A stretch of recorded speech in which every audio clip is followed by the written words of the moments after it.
Vamos a continuar con funciones de varias variables. Ahora, en el punto 3, vamos a ver específicamente derivadas parciales. Comencemos con la introducción. La definición de derivada parcial para una función que tiene dominio incluido en R2 primero.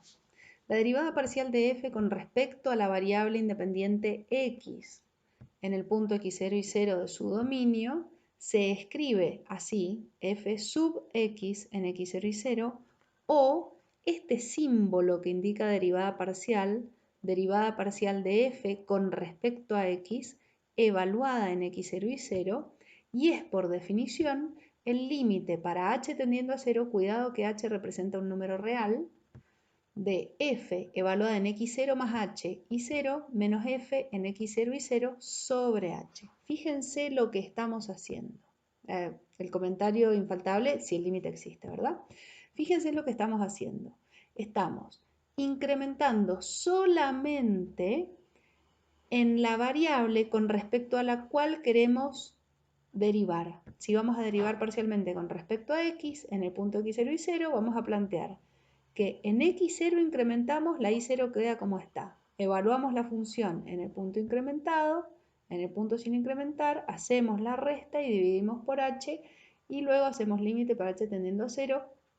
Si este límite existe, este valor, ese número, se va a llamar derivada parcial de f con respecto a x en x0 y 0. La derivada parcial de f con respecto a y en x0 y 0 se plantea igual, análogamente, mejor dicho, se escribe como f sub y o derivada parcial de f con respecto a y en el punto x0 y 0.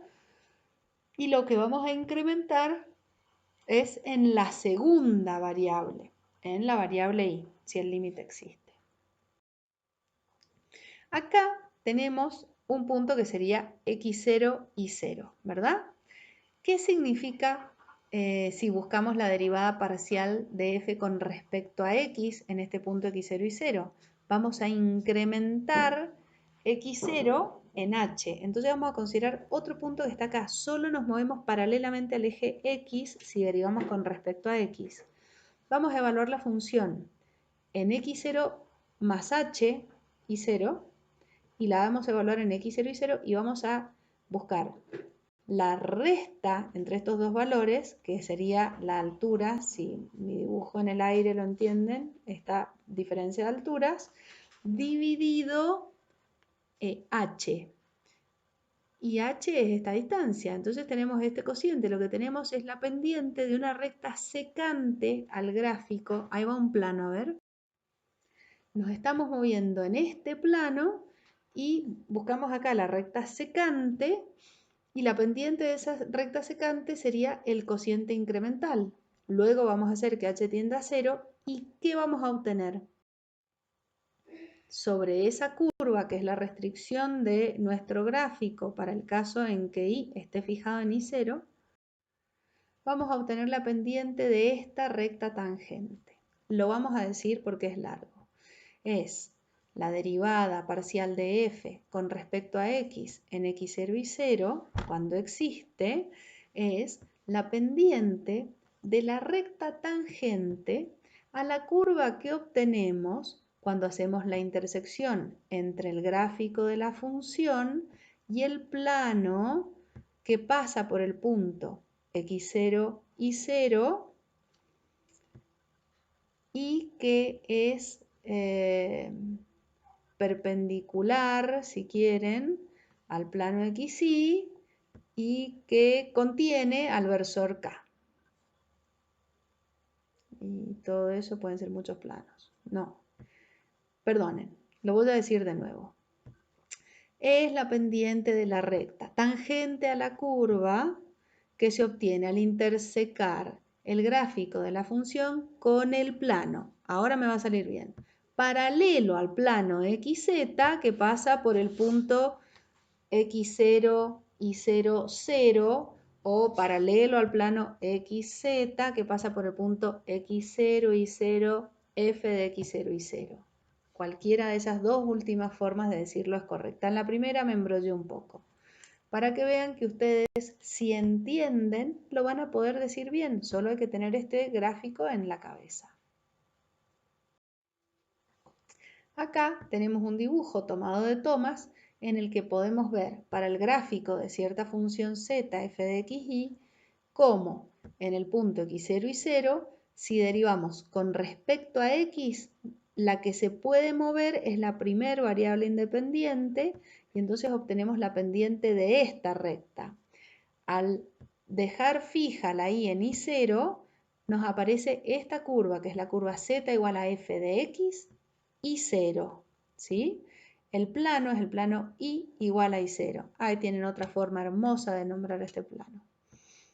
Y esta recta es la recta tangente a esta curva celeste, y en este punto, esta recta, podemos ver que es tangente en este punto, quise decir, y tiene pendiente, por pendiente, la derivada parcial de f con respecto a x en x0 y 0. Una observación. Esta recta va a tener pendiente positiva o negativa. ¿Para qué lado la miro? Porque si la miro desde acá se ve como positiva y si la miro desde el lado de atrás se ve como negativa. ¿Desde dónde hay que mirarla?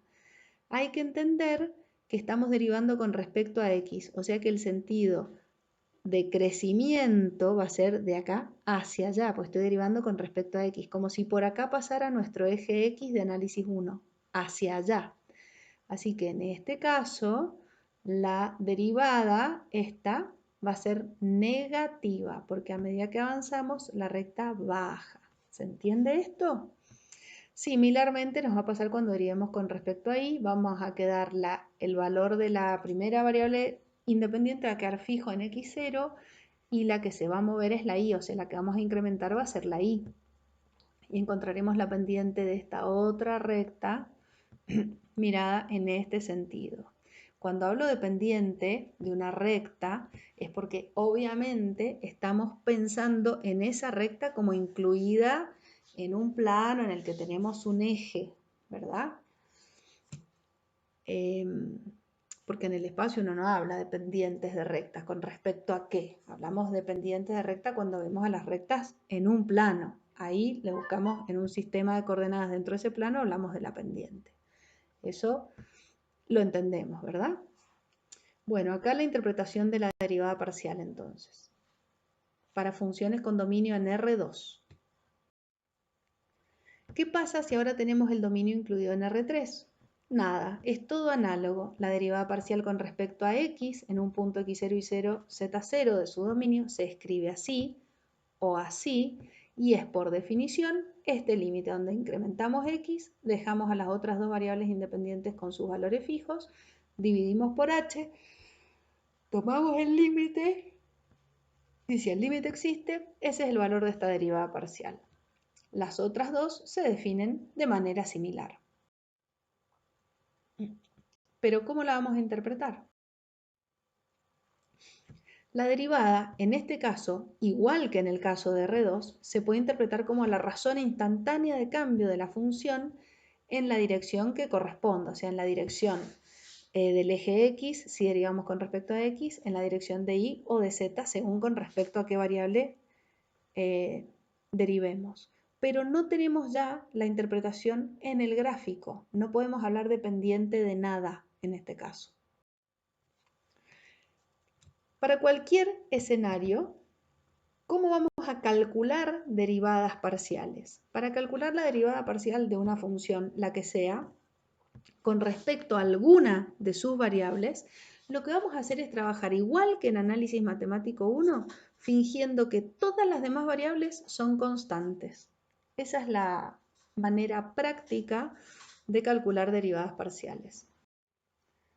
Por ejemplo, si me dan esta función, seno de x por y cuadrado, ¿cómo buscamos la derivada parcial de f con respecto a x en un punto genérico xy? Bueno, como estamos derivando con respecto a x, voy a tratar a la y cuadrada como si fuese una constante. Y derivo esta parte que se está multiplicando con esa constante. Entonces me queda coseno de x por y cuadrado. Si para esta misma función quiero buscar la derivada parcial con respecto a y, voy a tratar al seno de x como constante, me va a quedar seno de x por 2y. Si hubiéramos tenido una suma, las reglas son siempre las mismas.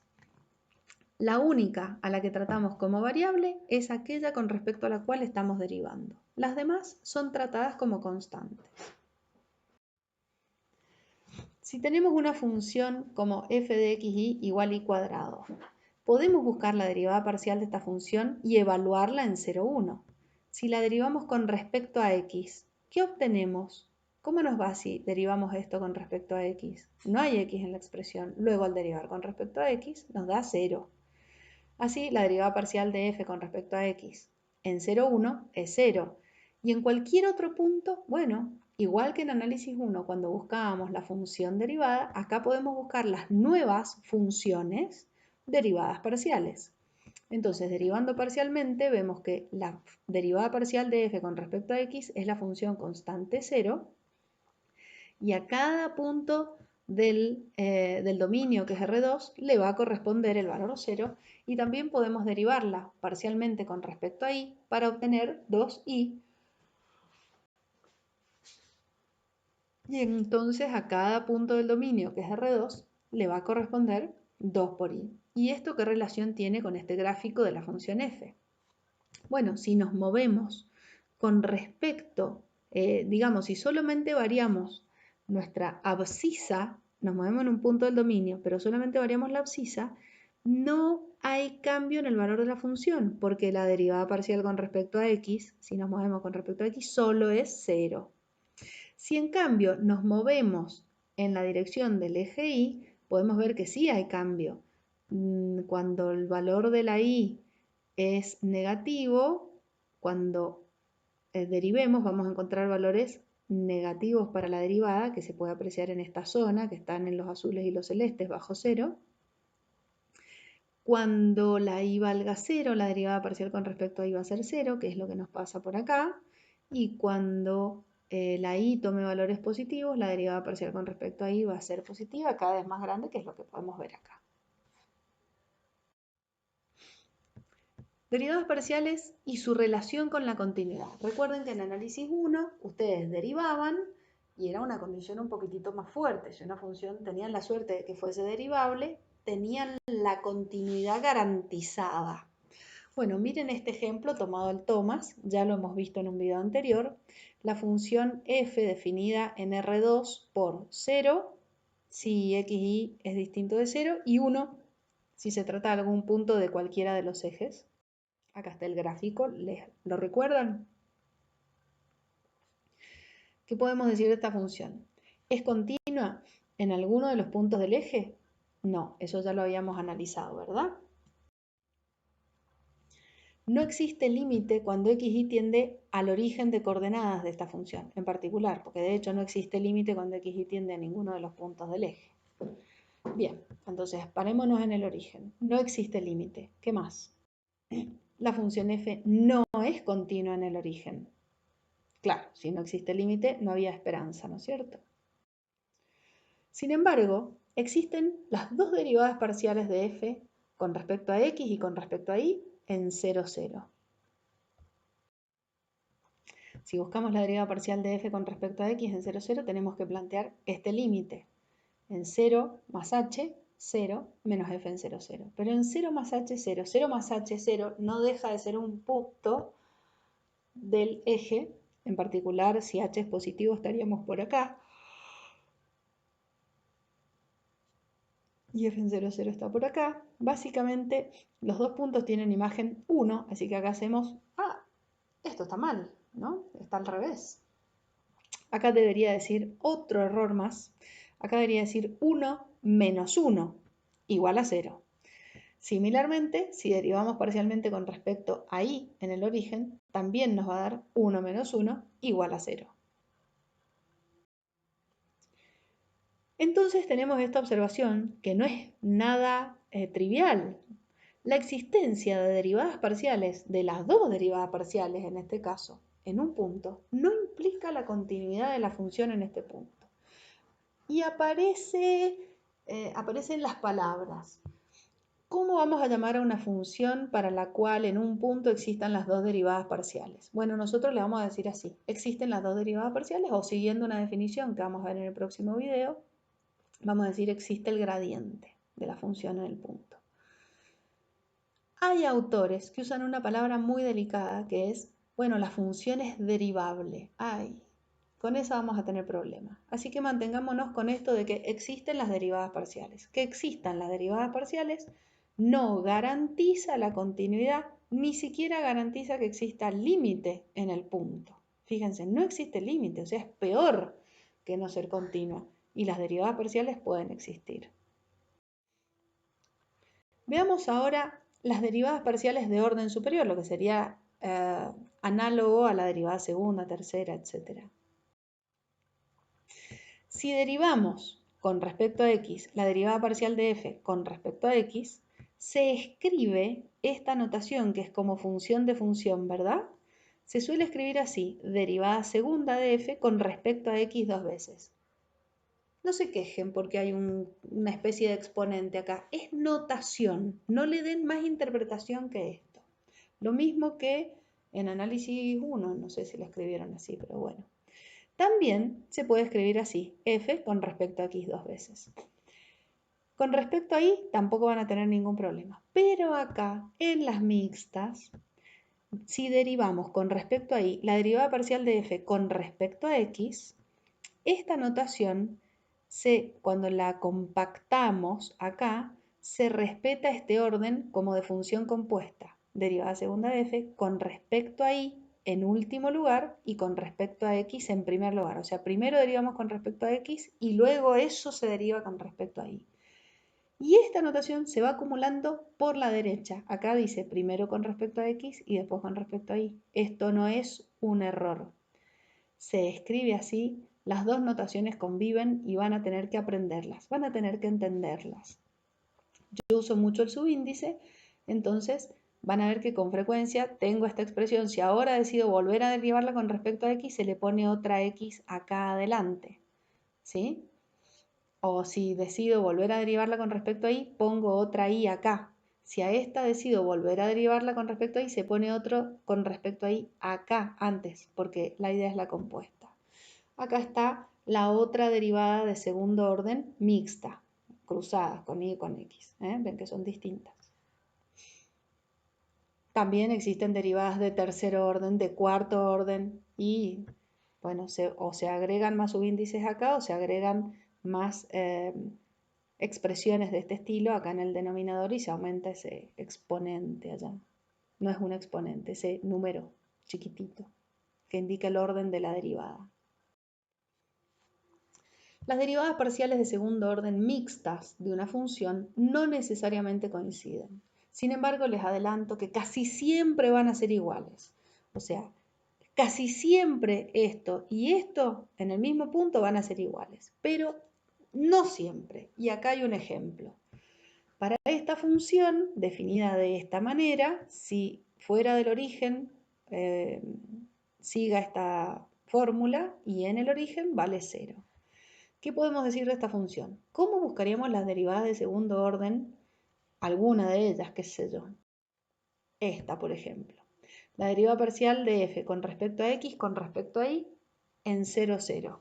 Es, por definición, como estoy derivando con respecto a y, voy a incrementar en la y. Entonces, ¿a qué función estoy derivando? ¿A la f? No, a la derivada parcial de f con respecto a x. A esa función la evalúo en 0, 0 más k, menos esa función evaluada en 0, 0, sobre k.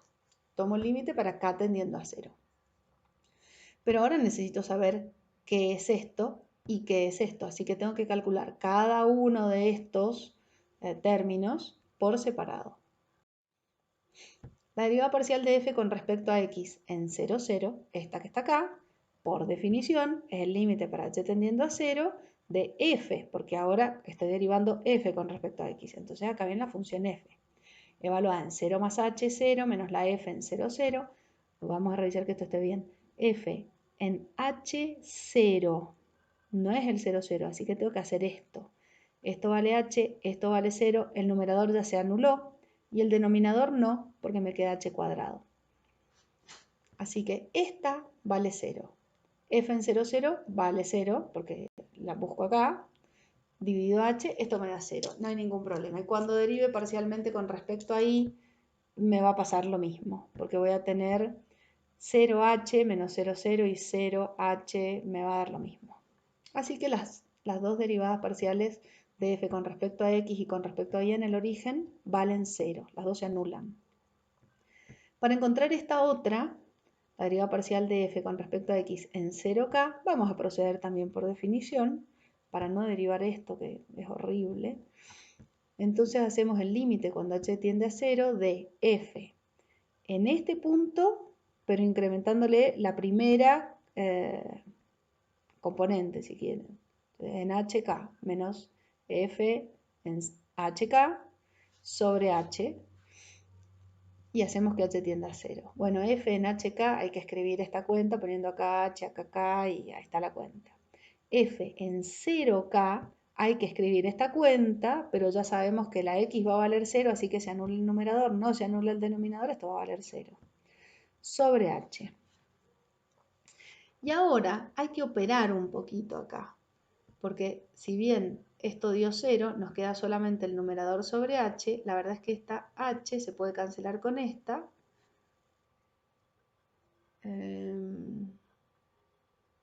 A esta h la puse acá afuera, no la cancelé, qué veloz. Y acá pusimos toda esta expresión. Bien. Conclusión que ahora sí vamos a cancelar la h. Y nos va a quedar k por h cuadrado menos k al cubo sobre h cuadrado más k cuadrado. ¿Y qué pasa en esta expresión cuando h tiende a 0? Pues que esto y esto tienden a 0, pero el resto no, y nos da menos k. ¿Verdad? Entonces, si acá ponemos menos k, acá ponemos 0 y acá dejamos k, vamos a tener menos k sobre k, eso nos va a dar menos 1. Y luego cuando tomemos límite para acá tendiendo a 0 de menos 1, eso va a dar menos 1. Por otra parte, para buscar la otra derivada de segundo orden mixta, hay que hacer algo similar, se los dejo de tarea.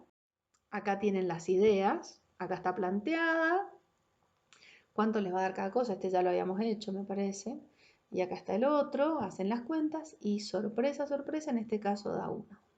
Entonces acabamos de ver que en algunas funciones las derivadas de segundo orden mixtas no coinciden, aunque ambas existan. ¿Qué tenemos? ¿Qué ganancia me parece que nos deja al ver este ejercicio? Que es un ejemplo muy rebuscado, no suele ocurrir, pero bueno.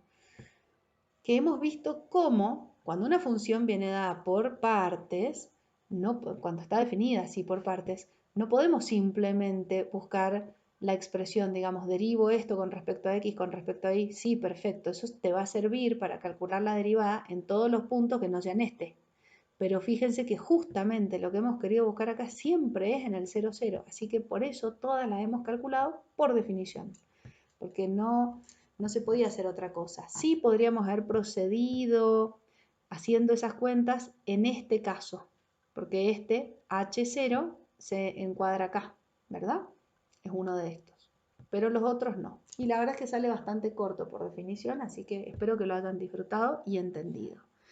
Entonces yo les digo casi siempre son iguales, pero a veces no. Bueno, ¿cuándo?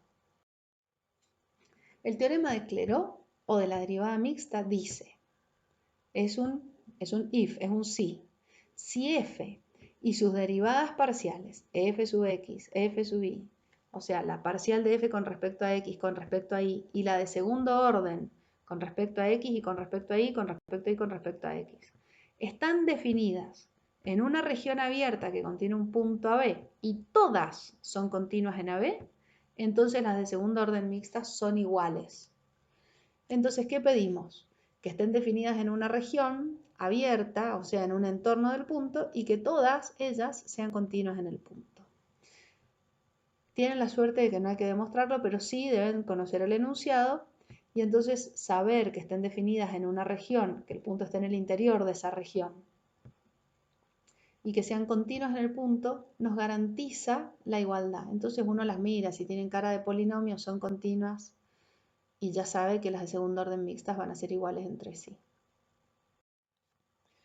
Para terminar, Este señor, Pierre-Simon Laplace, miren, tecnología de punta, murió en 1827, un genio. Trabajó mucho en análisis matemático y en su honor, el laplaciano de un campo escalar f es el campo escalar definido de esta manera: la suma de las derivadas parciales de segundo orden con respecto a x dos veces y con respecto a y dos veces, o si estamos en R3, con respecto a x dos veces, con respecto a y dos veces y con respecto a z dos veces. Se escribe con una letra delta mayúscula. Delta f es el laplaciano del campo escalar f o de esta función de varias variables f. Se llama de las dos maneras, función de varias variables o campo escalar. Y la llamada ecuación de Laplace es una ecuación en la que tenemos una función como incógnita, es una ecuación diferencial que vamos a ver en la unidad 5. No, miento, en la unidad 5 vamos a ver ecuaciones diferenciales, pero esta ecuación diferencial corresponde a la unidad 6 porque es en derivadas parciales. Sus soluciones son las llamadas funciones armónicas. En laplaciano aparecen ecuaciones diferenciales que describen fenómenos físicos, como la ecuación de calor. Y bueno, nada, acá tiene un ejemplo para una función sencillita. ¿Cómo buscaríamos el laplaciano? Tenemos que derivar la función con respecto a x dos veces. La primera vez nos da 2x, la segunda vez nos da 2.